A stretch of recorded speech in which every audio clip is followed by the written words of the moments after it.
Good morning dear students. Gayatri school के YouTube channel पर सभी विद्यार्थियों का हार्दिक स्वागत है। आज के क्लास में हम 11th क्लास मैथमेटिक्स के एक्सरसाइज 9.2 को कंप्लीट करने के साथ साथ गुणोत्तर श्रेणी का इंट्रोडक्शन देखेंगे। ज्योमेट्रिक्स से अभी तक अपन पढ़ रहे थे अरिथमेटिक प्रोग्रेशन। अब अपन जो इंट्रोडक्शन देखेंगे वो होगा ज्योमेट्रिक प्रोग्रेशन अर्थात गुणोत्तर श्रेणी क्या होती है। उससे पहले अपन ये दो क्वेश्चन सॉल्व आउट कर लेते हैं। बाकी अपने लगभग इस एक्सरसाइज के क्वेश्चन कर लिए थे, दो और क्वेश्चन रह गए थे जिसको आज पहले अपन डिस्कस कर लेते हैं और उसके बाद में अपन ज्योमेट्रिक प्रोग्रेशन स्टार्ट करेंगे। तो देखिए एक क्वेश्चन लिखा हुआ है, यदि किसी समांतर श्रेणी के nवें पदों का योग अर्थात Sn दे रखा है आपके पास में, तो यहाँ पर मैं लिख लेता हूँ क्वेश्चन नंबर का सॉल्यूशन है। अपन को गिवन क्या है भाई, दिया हुआ क्या है कि जो n पदों का योगफल जिसको अपन क्या कहते हैं Sn, वो दे रखा है 3n स्क्वायर प्लस 5n समीकरण नंबर 1। आगे क्या लिखा है, तथा mवा पद क्या होता है भाई tm, यही तो होता है। और tm अपन को क्या गिवन है 167, ये हो गया समीकरण नंबर 2। तो अपन को ज्ञात करना है m का मान ज्ञात कीजिए। ठीक है, मैं लिख लेता हूँ यहाँ, आपको यदि समझ में नहीं आए तो m वा पद, यदि आपने कंटिन्यू वीडियो देखकर समझ में आ गया होगा। अब मेरी बात सुनिए, यहाँ तो अपने दिमाग में पहला क्वेश्चन ये आता है कि यहाँ पर n है और यहाँ पर m, तो अपने m का मान कैसे निकालेंगे, m पद कौन सा है। ठीक है, तो m पद निकालने के लिए मुझे किसकी रिक्वायरमेंट पड़ती है, प्रथम पद की रिक्वायरमेंट पड़ेगी और सारो अंतर की रिक्वायरमेंट पड़ेगी। मेरी बात सुनो, अपन को m वा पद निकालना है। ठीक है, और m वा पद निकालने का फॉर्मूला क्या होता है, a plus m minus 1 into D.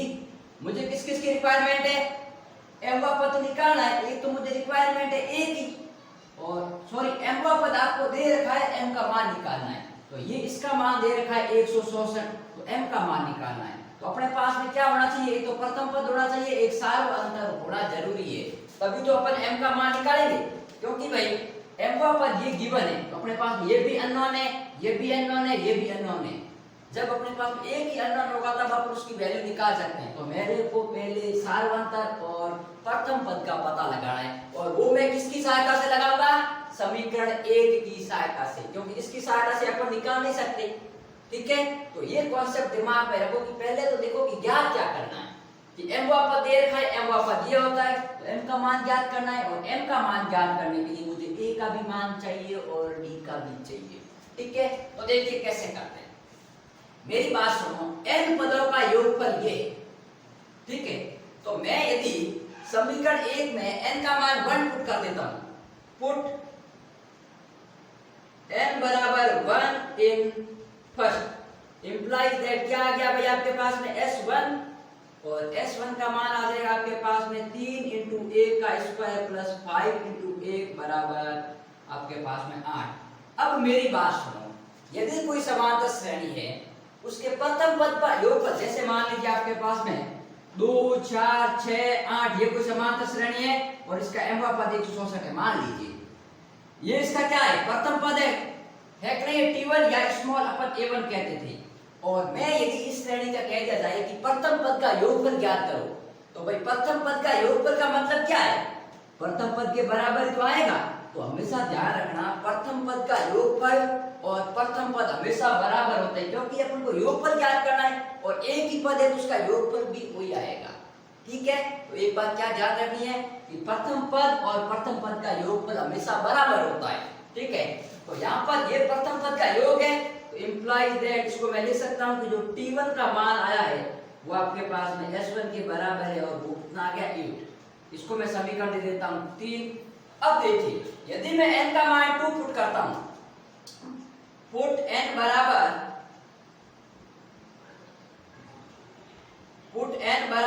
2 in first, तो अब मेरी बात सुनिए, n बराबर 2 पुट करूंगा क्या आएगा, s2 बराबर 3 इंटू 2 का स्क्वायर प्लस 5 इंटू 2, तो 3 इंटू 2 का स्क्वायर कितना था 4, 4 3 12 और 10 कितने हो गए आपके पास में 22। अब मेरी बात सुनो, दो पदों का योगफल, s2 का मतलब क्या होता है, दो पदों का योगफल, प्रथम दो पद, ठीक है ना, तो प्रथम दो पद का मतलब क्या होगा t1 प्लस t2। अरे भाई आपको कह दिया जाए ये समांतर श्रेणी है और इसके दो पदों का योगफल, तो क्या होगा 2 + 4, ये क्या है t1 और ये t2, और ये आपके पास में हो गया 6। तो प्रथम दो पदों का योगफल कितना हो गया 6। तो ये प्रथम दो पदों का योगफल है, तो मैं ऐसा लिख सकता हूँ क्या कि t1 प्लस t2, और इसका मान आपके पास में क्या आ गया 22 आ गया। अरे भाई S2 का मतलब है प्रथम दो पदों का योगफल, और प्रथम दो पदों का योगफल क्या होगा प्रथम पद प्लस द्वितीय पद का योगफल। तो प्रथम पद ये t1 है और द्वितीय पद ये, तो यहाँ से मुझे पता चल जाएगा कि जो t2 का मान है वो 22 माइनस t1, और t1 क्या है भाई 8, तो ये हो गया 22 माइनस 8 बराबर t2 का मान आ गया आपके पास में 16। बात समझ रहे हो ना, 16 जाएगा या 14 आएगा आपके पास में, यहाँ पर आएगा 40। ठीक है, अब मेरी बात सुनो, देखिए प्रथम पद आ गया द्वितीय पद आ गया, तो मैं प्रथम पद मुझे किसकी रिक्वायरमेंट है, एक तो प्रथम पद की रिक्वायरमेंट थी आ गया, एक सारव अंतर। तो सारव अंतर क्या होता है भाई, अपन को पता है कि सारव अंतर, तो सारव अंतर होता है आपके पास में t2 माइनस t1। सर आप कहोगे सर आपने a2 माइनस a1 लिखा है, तो मैंने कहा था किसी बुक में आप इसको a2 से कहा हुआ है, किसी में t2 से कहा हुआ है। तो ये आपके पास में क्या है प्रथम पद है, और ये आपके पास में क्या है द्वितीय पद।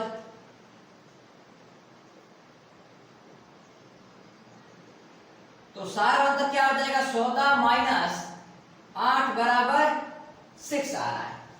ठीक है, तो ये आपके पास में सारव अंतर आ गया। अब मेरे पास सारव अंतर है तो मैं m का मान निकाल सकता हूं। तो देखिए अपन फॉर्मूले के अंतर्गत रखते हैं और m का मान तक पहुंचते हैं।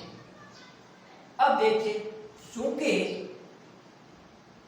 tm बराबर आपके पास में 167 है, तो tm का मान क्या होता है आपके पास में a plus m minus 1 into d बराबर 167। तो d का मान ये है, और प्रथम पद आपके पास में ये है a का मान कितना है 8। तो ये हो गया देखिए आपके पास में 8 प्लस m माइनस 1, d का मान कितना आ गया भाई 6। तो ये हो गया 6 बराबर 167। तो अपन मैं ये कह सकता हूं कि आपके पास में 6 इंटू m माइनस 1 बराबर 167 माइनस 8, और m माइनस 1 का मान 167 में से 8 गए भाई, पीछे कितने बच गए 156। तो ये हो गया आपके पास में 156/6। तो इसका अपन भाग देंगे तो देखिए आपके पास में 6 दूनी 12, 3 6 36 26 आ गए, और आपके पास में m का मान हो जाएगा उधर एक गया तो आपके पास में 27, अर्थात आपके पास में जो 27वां पद है वो 167 होगा। ठीक है, एक बार आंसर चेक कर लेते हैं कि आपके पास में कौन सा आ रहा है। तो राइट है आपके पास में 27वां पद ही है। ठीक है, तो आपको क्या करना था कि उसने n पदों का योग कर, तो मैं आपको एक बार और रिपीट कर देता हूं कि भाई जो प्रथम पद होता है वो हमेशा प्रथम पद के योगफल के बराबर होता है, और दो पदों का योगफल मतलब क्या है पहला पद प्लस दूसरा पद। तो प्रथम पद आपके पास में योगफल ये आया, और प्रथम पद अपने पास में प्रथम पद के योगफल के बराबर होता है, तो ये लिख दिया। अब ये S2 का मतलब क्या है दो पदों का योग। मैं यहाँ साफ आपको समझ में नहीं आया तो क्या लिख दूंगा प्रथम दो पदों का योग, प्रथम दो पदों का योग। और प्रथम दो पदों का योग होने का मतलब क्या है प्रथम पद और द्वितीय पद को जोड़ो तो क्या होगा t1 प्लस t2 बराबर 22। तो t2 का मान मैं निकाल सकता हूं, जब मेरे पास t1 है तो प्रथम पद आ गया द्वितीय पद आ गया, तो मैं सारव अंतर निकाल सकता हूं, और सारव अंतर और मुझे प्रथम पद की तो जरूर थी।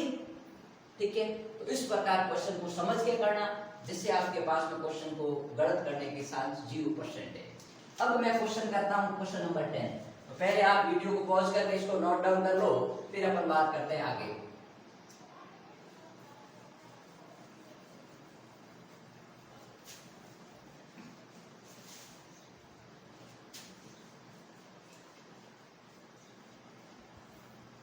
अब सुनो बात, क्या क्वेश्चन लिखा हुआ है, बहुत अच्छा क्वेश्चन है, कंपटीशन में ये कई बार पूछा गया है।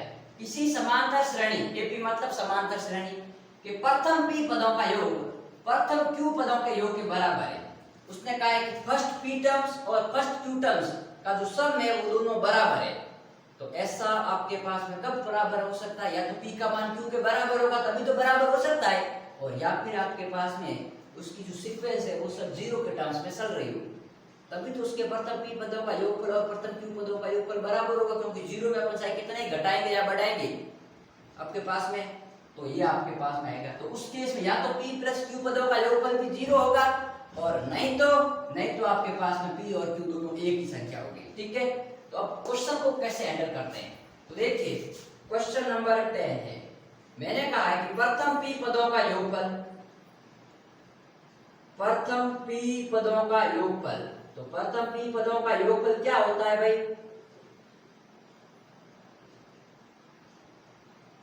SP होता है, और इसका फॉर्मूला होता है आपके पास में p/2, क्योंकि क्या होता है n/2, n का मान कितना है p/2 2a plus p-1 into d।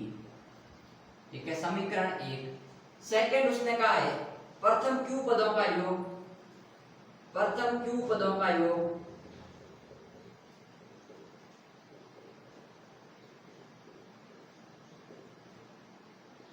तो क्या हो जाएगा q/2 इंटू 2a, उसी सीरीज का, ठीक है ना, प्रथम पद और सारवंतर सेम रहेंगे, देख लेना, क्योंकि उसी सीक्वेंस के, एक ही सीक्वेंस है, उसके प्रथम p पद और q पद का योगफल बराबर है। अब देखिए सिंस प्रश्नानुसार, प्रश्न के अनुसार SP बराबर क्या दे रखा है आपके पास में, SQ दे रखा है, क्योंकि इसने कहा है कि प्रथम p पदों का योग प्रथम q पदों का योग के बराबर है। ठीक है, तो बराबर होने का मतलब क्या है कि ये समीकरण 1 और 2 बराबर होंगे, इसका मतलब है कि p/2 into 2a plus p-1 into d बराबर q/2 इंटू, देखिए बात सुनिए, यहाँ रखते हैं अपन 2a plus q-1 into d। मैंने SP और SQ का मान समीकरण 1 और 2 से रखा है। ठीक है, अब मेरी बात सुनो, इस 2 से ये 2 कैंसिल आउट, अब मैं इसका अंदर मल्टीप्लाई कर देता हूं, उधर को इसका पक्षांतर कर लेता हूं, तो मेरे को यदि अंदर मल्टीप्लाई करता हूं तो क्या वैल्यू होगी 2AP plus p² minus p into d बराबर इधर आ जाएगा 2AQ plus q² minus q into d। ये तो आया, अब इसको मैं इधर ले आता हूं, तो देखिए मेरे पास क्या क्वांटिटी आएगी, यहां से इसको इधर लाऊंगा तो क्या आएगा 2AP minus 2AQ plus p² minus p minus q² plus q into d, क्योंकि भाई ये भी d के साथ में, ये भी d के, दोनों को साथ में लिख लिया। अब इसमें से मैं क्या कॉमन निकाल सकता हूँ, 2a कॉमन निकाल सकता हूँ, तो ये हो गया p माइनस q प्लस, अब देखिए ये p² माइनस q², इसको मैं क्या लिख सकता हूँ p minus q into p plus q। ठीक है, और यहां से मैं माइनस कॉमन लूंगा तो ये क्या होगा p माइनस q होगा, नहीं होगा भाई, और ये d बराबर 0।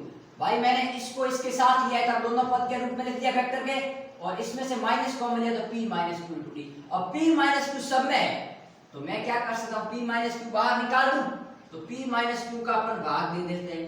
ठीक है, तो यहाँ से आपके पास हो गया p माइनस q, और एक हो गया आपके पास में 2a प्लस, इधर हो गया p plus q minus 1 into d बराबर 0।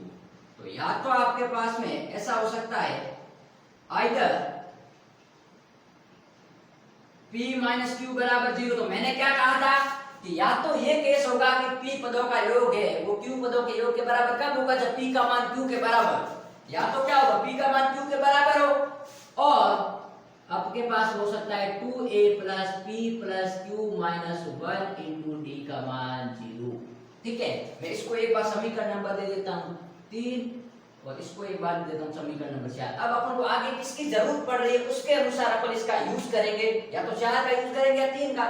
आगे क्या लिखा है, प्रथम p प्लस q पदों का योग ज्ञात कीजिए। तो देखिए प्रथम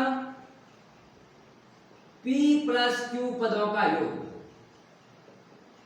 तो क्या होता है, देखिए प्रथम p प्लस q पदों का योग फल, ये आपके पास में होता है s of p q, p plus q।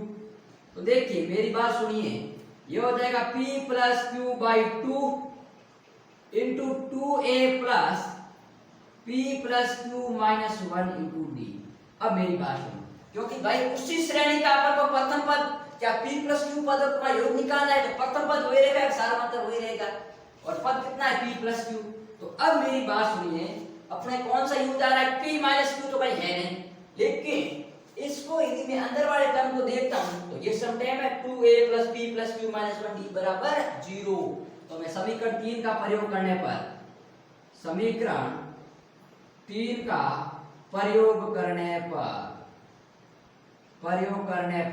तो समीकरण 3 का प्रयोग करेंगे, ये टर्म 0, तो s of p plus q बराबर p plus q by 2 into 0। तो ये हो गया आपके पास में s of p plus q। तो आपके पास इसका मान क्या आ गया, 0 आ गया। तो मैंने क्या कहा था, या तो उसके पदों का योगफल 0 आएगा, जितने भी अपन पद करे वो सब 0 ही आ रहे हैं, और या फिर ऐसा होगा कि उसका p और q का मान एक ही है, मतलब p और q दोनों क्वांटिटी क्या है, सेम है, अलग अलग नहीं है। तो देखिए, अब ये तो थी अपनी एक्सरसाइज आपके पास में 9.2। अब मैं बात करूंगा, थोड़ा सा इंट्रोडक्शन दूंगा आपको ज्योमेट्रिक प्रोग्रेशन के बारे में, और कल उसको अपन डीपली पढ़ेंगे और एक्सरसाइज के क्वेश्चन भी करेंगे। तो आपके पास में देखिए, अपन थोड़ा सा ब्रीफली शॉर्ट में देख लेते हैं कि ज्योमेट्रिक सीरीज होती क्या है। जैसे मैंने पहले आपको अरिथमेटिक प्रोग्रेशन बताया था ना कि वो कहां से आई और कैसे उत्पन्न हुई है, उसी प्रकार अपन देखेंगे कि ज्योमेट्रिक सीरीज कैसे बढ़ती है। तो पहले इसका स्क्रीनशॉट ले लीजिए या फिर वीडियो को पॉज करके इसको उतार लीजिए। अब अपन बात करते हैं, देखिए एक बात मैं आपको बता देता हूं, आप यदि वीडियो देख रहे हो तो उसको साथ साथ में नोट जरूर करो, क्योंकि अपन बार बार वीडियो को देख भी नहीं सकते और देखना भी गलत है, ठीक है। आपको ये जरूरी नहीं है कि आप बार बार वीडियो को ही देखो, आप जब तक सेल्फ नोट्स नहीं बनाओगे तब तक आपकी प्रिपरेशन नहीं होगी। तो ध्यान रहे, जो भी आप वीडियो में देख रहे हो उसको साथ साथ में लिखते जाओ, और जो बातें मैं बोल रहा हूं उसको एक साथ में इधर पोस्टर बना के लिखते जाओ कि भाई आपके पास में जो मैं कह रहा हूँ कि ये इंपॉर्टेंट बात है, या ये नोट डाल के लिख लो। तो ये बातें आप साइड में लिखते जाओ, तो जब अपन बार बार इसको पढ़ेंगे तो अपने दिमाग में सेट हो जाएगी, वास्तव में ऐसा होता है, ठीक है। अब मेरी बात सुनिए, अब हम क्या कर रहे थे, अपन ज्योमेट्रिक प्रोग्रेशन के बारे में बात कर रहे थे। तो ज्योमेट्रिक प्रोग्रेशन को स्टार्ट कर रहे हैं। देखिए क्या होता है ज्योमेट्रिक प्रोग्रेशन, अपने 9.2 अपन ने कंप्लीट कर ली, ठीक है। तो ये होता है ज्योमेट्रिक प्रोग्रेशन, जिसको अपन हिंदी में बोलते हैं गुणोत्तर श्रेणी। गुणोत्तर श्रेणी या श्रेणी।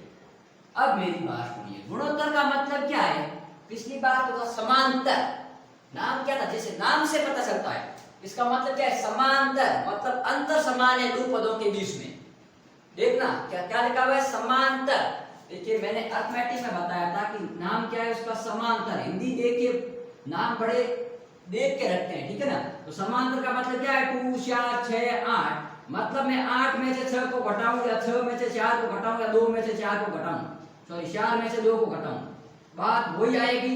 या फिर आप ऐसा भी कर सकते हो कि 2 में से 4 को घटाएं, 4 में से 6 को घटाएं और 6 में से 8 को घटाएं, तो ये -2 -2 इधर आपके पास में 2 2 2। मतलब मेरे कहने का मतलब है कि every successive term of difference is equal या इक्वल अ कांस्टेंट राशि। मतलब मेरे क्रमागत दो पद है, उनका अंतर हमेशा इक्वल रहता है, समान रहता है, इसलिए उसका नाम पड़ा समान अंतर। क्योंकि यदि अपन इसका हिंदी में आप पढ़ते होंगे, संधि विच्छेद करते हैं तो क्या आता है, समान अंतर, ठीक है।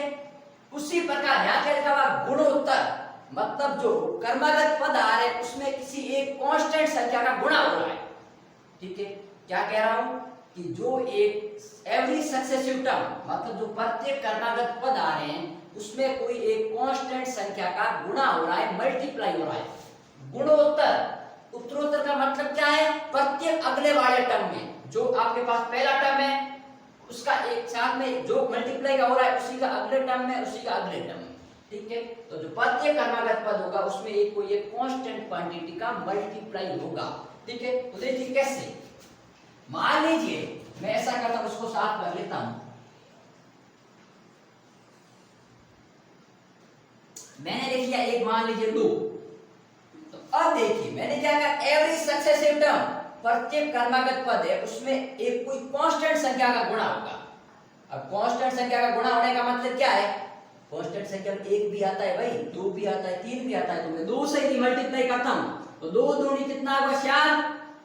ठीक है, अब 4 को 2 से मल्टीप्लाई किया तो कितना आ गया 8, 8 को 2 से मल्टीप्लाई किया 16, 16 को 2 से मल्टीप्लाई किया 32। समझ में आ रहा है कि नहीं आ रहा है?